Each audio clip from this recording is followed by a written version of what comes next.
Le Havre, terrible séquestration autour d'un butin d'1 million d'euros. Tout commence dans l'ombre du port du Havre, autour d'un conteneur chargé de parfums de luxe. Un jeune chauffeur routier de 19 ans, recruté sur Snapchat et promis à une rémunération de 15 000 euros, doit récupérer une précieuse cargaison évaluée à 1 million d'euros. Mais rien ne se passe comme prévu. Le premier essai, le 20 mai, échoue lorsque le camion tombe en panne près du pont de Normandie. 2 jours plus tard, nouvelle tentative. Le jeune homme ne trouve pas le conteneur et subit une nouvelle panne. Samedi suivant, 3e essai. Cette fois, le poids lourd refuse tout simplement de démarrer.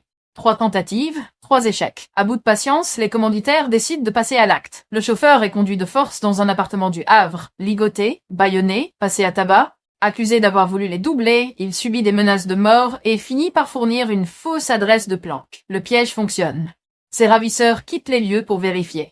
Pendant ce temps, à une trentaine de kilomètres, 4 hommes à bord d'un véhicule tentent d'échapper à un contrôle de gendarmerie. En vain. Ils abandonnent en route 2 armes de guerre, des cagoules, des gants et plusieurs milliers d'euros. Tous sont interpellés.